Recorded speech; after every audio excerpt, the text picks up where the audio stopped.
Desde Alaska hasta la Patagonia, entérate de todo lo que pasa en nuestra América.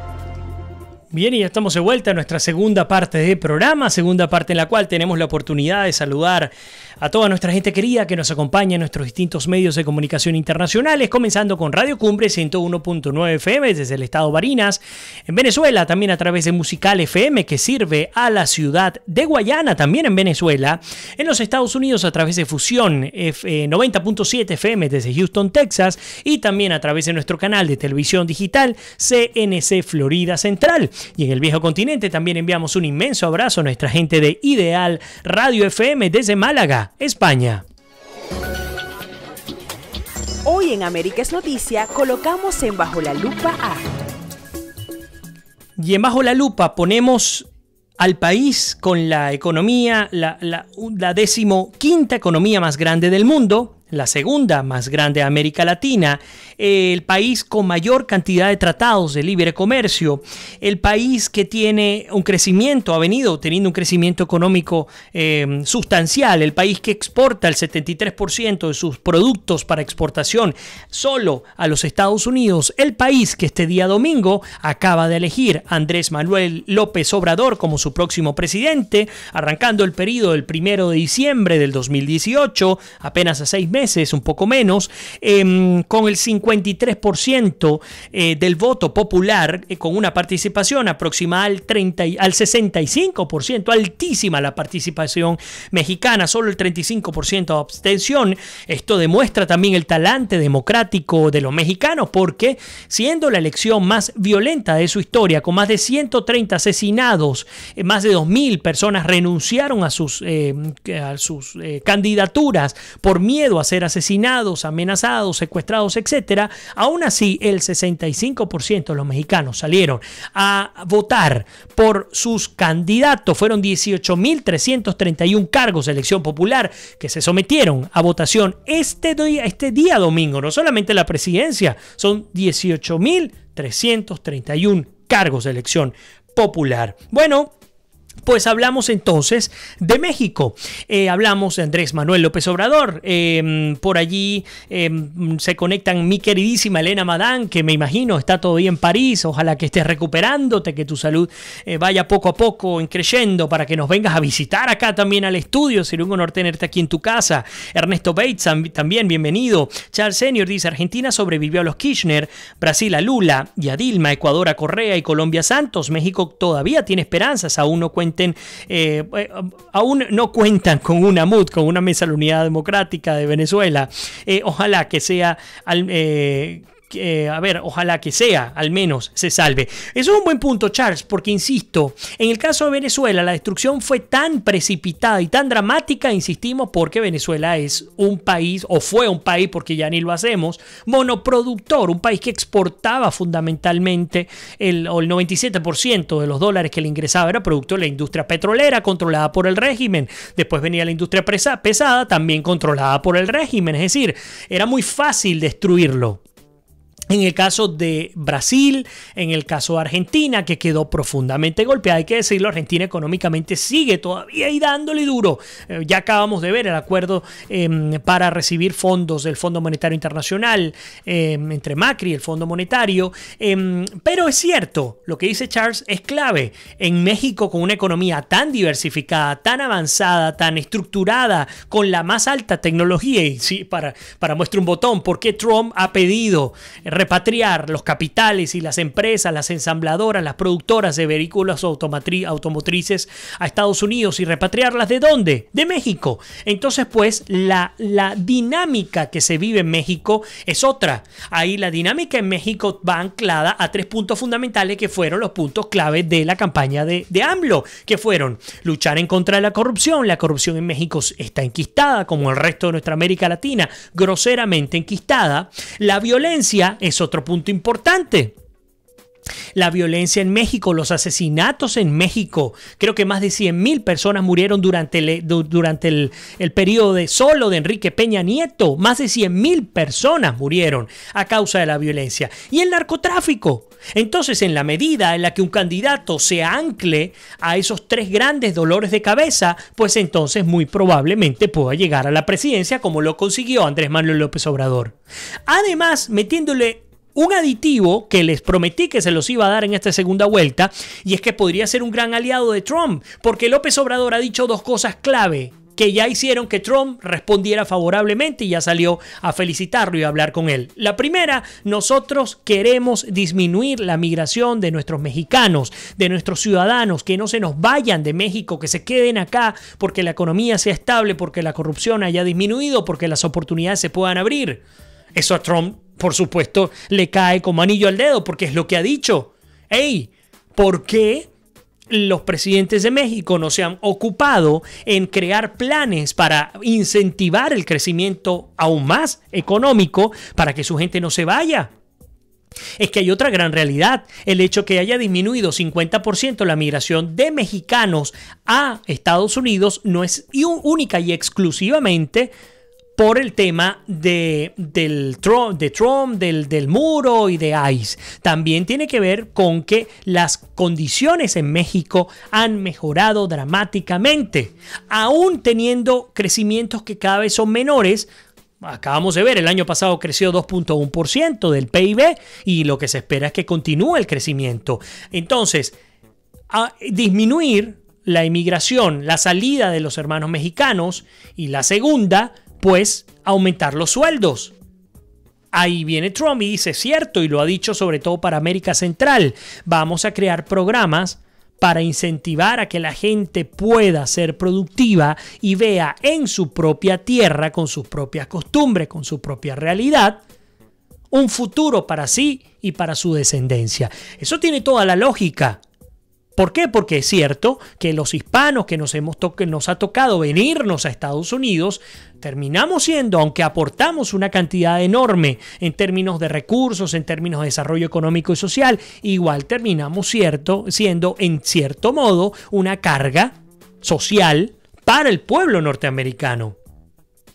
Entonces, ojalá que no sea por la vía de la fuerza como ha ocurrido ahora con estas dantescas separaciones de jóvenes, de niños, de sus padres cuando llegan incluso a pedir asilo.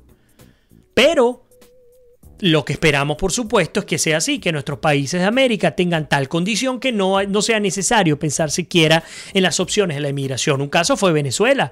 Hasta hace 20 años nadie, absolutamente nadie, pensaba en irse del país. En mi vida, en mis genes, no existía la posibilidad de vivir en un tercer país. No existía. Y de mi familia no tenía una sola prima, pero porque quería estudiar algo que no existía en Venezuela.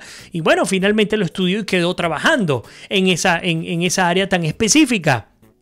Pero de resto, absolutamente nadie en mi familia pensó alguna vez en irse a cualquier país. Bueno, esto terminó ocurriendo después de todo lo que ya conocemos. Ojalá que con el apoyo de Estados Unidos y con una buena gestión, ojalá, insistimos, porque hay que apostar a que le vaya bien a México, las cosas mejoren de tal manera en la que la migración también disminuya. Lo he hablado con grandes amigos venezolanos y mexicanos que tengo, por cierto, en México, y me dicen, hey, es que es cierto, las cosas poco a poco desde el punto de vista económico han mejorado, el problema sigue siendo la violencia, el narcotráfico, la inseguridad y la corrupción, punto. Bueno, pero el hecho es que ya vamos a incorporar nuevos comentarios de una vez y seguimos con esta nota especial de la BBC Mundo. Vamos a ver a quién tenemos por acá. Raiza González nos saluda. Mónica Salazar dice, a mí también me criticaron varias veces por opinar sobre un país que no es el mío. No entienden que todo importa, pues somos una gran familia latinoamericana. Bueno, Dagoberto me preguntaba fuera del aire a qué horas son mis transmisiones a través del Facebook Live. todos los días, 6 de la tarde, hora del este en los Estados Unidos. Bienvenido a estar acá y acompañarnos con tus opiniones, que es lo más valioso. Alejandro dice, bueno, los compañeros de sala, les informo a los que no están en Venezuela, estamos pasando hambre y nos están exterminando. No solamente hambre, entiendo que al fin de semana 14 estados del país no tenían ningún tipo de servicio eléctrico. Mi queridísima Elena dice, bueno, tarde la Wellis. Sorry, mis amores, buenas tardes, bienvenida como siempre. Bueno, continúo por acá. Juan Carlos Pardo dice, saludos afectuosos, el triunfo de Obrador es un golpe bajo a la ola de corrupción, eso es correcto, y mal manejo de un país que merece respirar oxígeno con nuevas ideas progresistas. Roxana de la Riva dice, algunos dicen que ningún candidato llenaba las expectativas. Dicen que ganó el voto del hartazgo. Y es cierto, hay muchos medios internacionales, la gran mayoría ha hablado del hartazgo, incluso la BBC Mundo, ya lo vamos a traer, pero qué bueno que tú, Roxana, nos nutras con tu aporte. Repito, dicen que ganó el voto del hartazgo de cada sexenio, el que han robado, y el voto contra el PRI y el PAN es el más evidente castigo ciudadano, de tal manera que López Obrador ganó este voto. Yo recordé siempre... yo recuerdo que siempre fue conciliador, asumo que eso es lo que nos comentas. Cuando fue alcalde de la Ciudad de México, correcto, negoció con todos los sectores, y cuando tuvo problemas con sus correligionarios del Partido de la Revolución Democrática, mejor se fue. La diferencia es que usó más los medios sociales a favor. En las pasadas elecciones estos medios actuaron, que en las pasadas elecciones estos medios actuaron en contra. Gracias por tu aporte, Roxana, coincido contigo con varios puntos y vamos a contrastarlos a la luz de las informaciones internacionales. Fíjense, ya Elena está de vuelta en la isla, qué bueno que está cerca, luego conversamos. Por ahí dice Roxana, según mis amigos, ningún candidato, justamente, ¿no?, llenaba las expectativas, pero es evidente que ganó el voto del hartazgo de cada sexenio, en el que los gobiernos han robado, y el voto contra el PRI y el PAN es el más evidente castigo cotidiano. Por ahí Elena dice, Vladimir, la destrucción de Venezuela fue más rápida porque ya los cubanos tenían muchos años de experiencia. Alejandro dice, hermanos, oremos por nuestra América y por la salud de nuestro hermano Vladimir, gracias. Lo risible, nos dice Elena, es esa manera de AMLO de anclarse a la corrupción. No le creo hasta que no lo vea, y qué difícil, porque ahí sí soy sincero, a ti, Elena, a todos los que están conectados en la sala, qué difícil luchar en contra de la corrupción. A ver qué cambios se puedan proponer. Por ahí Lenín Moreno lanzó un plebiscito y en la primera pregunta, creo que fue el primer gran golpe a los corruptos, ojalá que se aplique, quitarles todas sus pertenencias, absolutamente todos sus bienes, si son condenados por hechos de corrupción, e inhabilitarlos de por vida. Ese es un buen punto para empezar. Por ahí dice Paola Sangiorgi, sí, colega, un voto menos en la OEA, y es que justamente es el caso de Venezuela. Por supuesto, perjudica profundamente la figura de AMLO. Además, lo ha dicho públicamente que no se va a meter en asuntos que no le corresponde. Nos da mucho dolor porque América Latina le corresponde absolutamente a todos, así como nosotros estamos hablando de México en este momento. Pero bueno, eso es un gran golpe, digamos, para nuestro país y nuestra lucha por la libertad. Morph Dorian dice, dicen que los jóvenes y muchos religiosos lo apoyaron mucho. Por ahí el reportero digital, by Mr. Morph, el reportero digital en Miami, gracias por estar conectado. Les decía, y continúo con esta nota de la BBC Mundo. Hablamos de las 3 razones por las cuales AMLO llegó al poder, según la BBC. Ustedes pueden estar, o nosotros podemos estar o no de acuerdo. La primera, un AMLO más pragmático, más conciliador, logró aglomerar a la mayor cantidad de personas posibles, empresarios, medios, ciudadanía en general, víctimas de la violencia, en fin, logró incorporar a una masa enorme que, lo llevó finalmente a través de su plataforma a ganar con una inmensa mayoría. Ahora, el segundo punto es el voto de castigo, que Roxana nos los comentaba. En México existe un enojo generalizado, sobre todo por la inseguridad y por la corrupción en los distintos estratos gubernamentales. Esto ha contribuido a la crisis del gobierno de Enrique Peña Nieto, esto lo explica Bartra. En el último sexenio han salido a flote grandes escándalos de corrupción a todos los niveles, y no vayan y pregunten a la esposa de Enrique Peña Nieto. Uno que dañó específicamente al presidente, bueno, justamente lo que les acabo de adelantar, al presidente Peña Nieto fue el de la Casa Blanca, una propiedad valuada en $7 millones que pertenece a su esposa Angélica Rivera. La mansión fue vendida por el grupo IGA, que recibió contratos de obras públicas en los tiempos de Peña Nieto, cuando fue gobernador del Estado de México. A su vez, la violencia en el país sigue aumentando. En el año 2017 fue el más sangriento en las últimas décadas, con más de 29,000 asesinados. Por su parte, el experto de la Universidad de Monterrey señala que frente a este hartazgo con el gobierno, que se percibe como corrupto, una parte de la ciudadanía percibe en AMLO la posibilidad de un cambio auténtico. Además, la imagen que tienen de AMLO es que es un político honesto, según lo dicen. En cierta medida, AMLO también simboliza al político antisistema. Siempre estuvo lejos de Peña Nieto, siempre mantuvo un discurso muy crítico, duro contra el gobierno y los partidos más tradicionales, según explica. Ha capitalizado este sentimiento de enojo y para los votantes representa la posibilidad de castigar a los que actuaron mal y que se desempeñaron de manera incorrecta.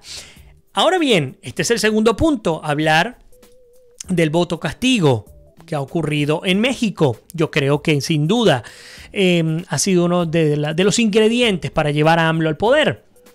Y el tercer punto es la guerra entre el PRI y el PAN.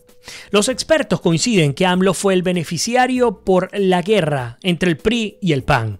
Aunque no está claro por qué comenzó esta lucha, sí se sabe que estos partidos estuvieron cercanos durante el sexenio de Peña Nieto y que en algún punto comenzó una pelea que aún no ha terminado.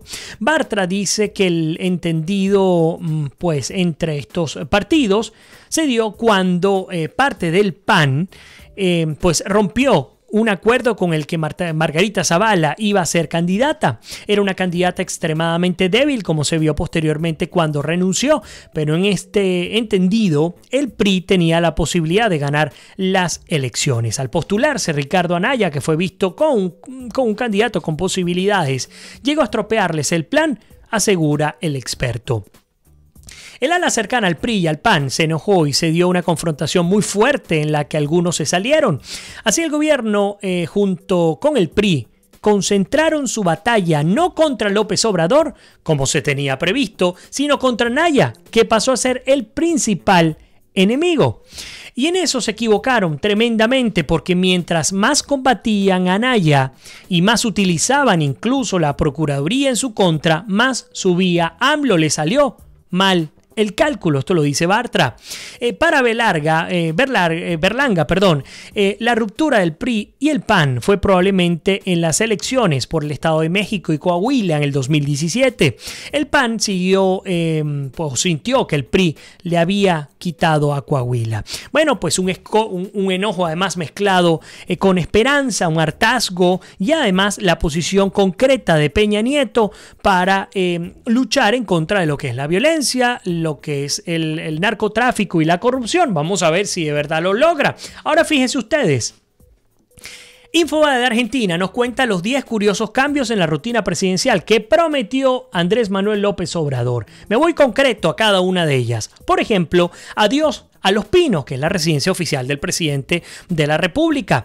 Esta residencia se convertirá en un espacio cultural y recreativo abierto a los ciudadanos. Él no vivirá en la casa que inauguró nada menos que el general Lázaro Cárdenas en 1935. En alguno de sus mítines afirmó que seguirá viviendo en su casa de la delegación de Tlalpan, al sur de la Ciudad de México, y que tal vez rentará una casa cerca del Palacio Nacional, pero al cabo del primer año de gobierno, hasta que su hijo más pequeño Jesús termine la primaria. Entonces tenemos adiós a Los Pinos. Ha decidido convertirlo en una especie de casa cultural de la Ciudad de México. El segundo punto, que lo tenemos por acá, sería el salario a la mitad ha manifestado que reducirá al menos a menos de la mitad el salario como presidente que actualmente recibe el priista Enrique Peña Nieto. Me hace recordar a aquel Hugo Chávez cuando decía que él iba a donar el 100% de su salario para becas universitarias, cosa que nunca se vio, pero pues él también apenas llegó dijo exactamente lo mismo. Hasta ahora hay dos coincidencias, insisto, no es por querer meter cizaña, sino porque hay comparaciones inevitables, algunas chocantes, otras no, pero que por supuesto nos vemos en la obligación de hacerlas. A ver, que tengo el programa acá, el monitor que estaba pendiente para incorporarlo. El tercer punto: escoltas solo en caso necesario. Dice que reducirá drásticamente el uso de escoltas para él y sus funcionarios. De hecho, aseguró que solo dispondrán de estos funcionarios que trabajan en tareas de seguridad. Ha dicho que renunciará a los servicios del Estado Mayor Presidencial, el órgano técnico militar que hasta ahora es el responsable de la seguridad del presidente y de su familia. En adelante, dijo, pasará a formar parte de la Secretaría de la Defensa Nacional. También adiós a las naves, aquella otra gran coincidencia con lo que significó Chávez cuando llegó al poder, que decía que no era posible que hubiesen tantas naves para el gobierno, que había que venderlas, que la opulencia, que esto y que lo otro. Bueno, el presidente Andrés Manuel López Obrador venderá el avión presidencial y toda la flota de aeronaves y helicópteros al servicio de altos funcionarios. Buenísimo, si se mantiene así. Pero lo hemos visto con experiencia, con nuestros ojos. Venden esas flotas, disminuyen el gasto público, pican a la mitad la cantidad de los ministerios y a los 5 años triplican el gasto público, triplican la cantidad de ministerios y ni se imaginan los avioncitos que se compran. Ojalá, insisto, esto no quiere decir que lo haga López Obrador, pero tengo que repetirlo, tengo que hablar de otras experiencias en nuestra América para que cada quien saque sus conclusiones. Ya López Obrador ganó, ya aquí no hay más nada que hacer, aquí no estamos en campaña, aquí ya no estamos diciéndole no vaya a votar o vaya a votar, solamente estamos trayendo lo que se ha registrado en los medios internacionales a partir de la victoria de AMLO este 1 de julio por el 53% de los votos. Entonces, adiós a las naves. También cada quien su médico. Cancelará los beneficios de gastos médicos privados para funcionarios, reducirá al mínimo los viajes al extranjero de él, su gabinete y sus funcionarios y recortará el pago de asesores y publicidad. En muy pocos casos habrá secretarios particulares. También descapotado, se eliminará el fuero para el presidente en funciones, eso cosa que sí me encantó. Enviará una iniciativa al Congreso para reformar la Constitución con el propósito de que el mandatario federal pueda ser juzgado por delitos de corrupción. Y también habrá revocación de mandato. También insistimos, otras coincidencias de arrancada, puntos de arrancada. Ojalá, insistimos, estas coincidencias no sean más que de propuesta, que en la práctica sea otra la realidad. Habrá revocación de mandato. Aseguró que en 3 años someterá su presidencia a consulta pública para saber si los ciudadanos quieren que siga al frente del Ejecutivo Federal. De lo contrario, se someterá a la revocación de mandato. Créanme, son medidas populistas que procuran convencer a la población, enamorar en las primeras de cambio a la población, que están siendo aplicadas casi al carbón a como las hizo Hugo Chávez en Venezuela. Ahora sí tengo que hablarles claro, porque después de leer todos estos elementos, lo primero que nos viene a la mente, si yo quito la palabra López Obrador, o el nombre López Obrador y coloco Chávez Frías, estuviésemos pensando en 1999, cuando tomó posesión del cargo. En el 98 fue electo, en el 99 toma posesión. Y las propuestas y las promesas fueron estas. Imagínense lo que pensaba el pueblo venezolano.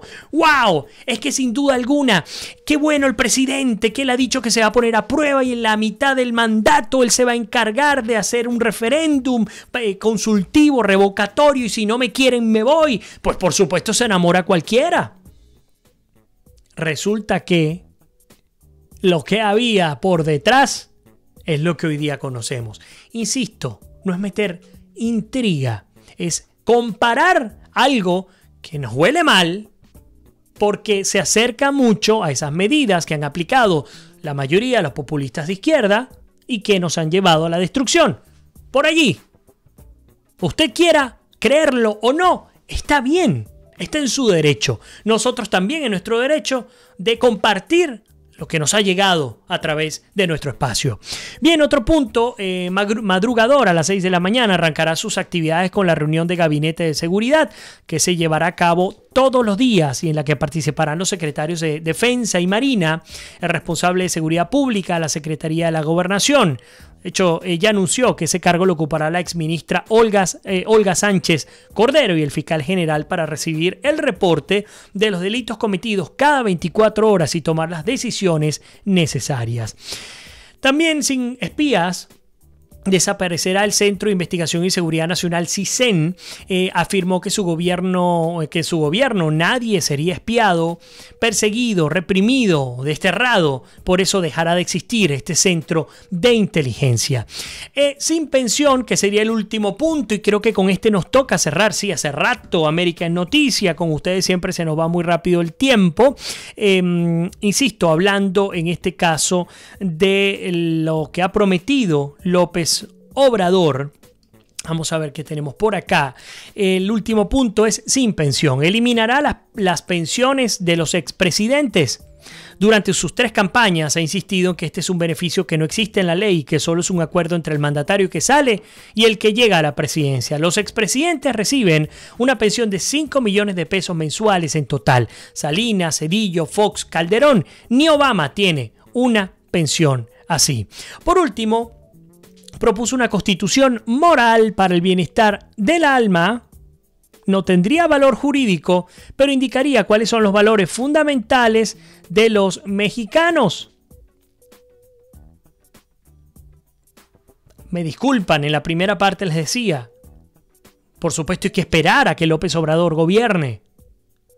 Pero de estos 10 curiosos cambios de la rutina presidencial que ha prometido López Obrador, al menos 8 los prometió también, arrancando su campaña, Hugo Chávez.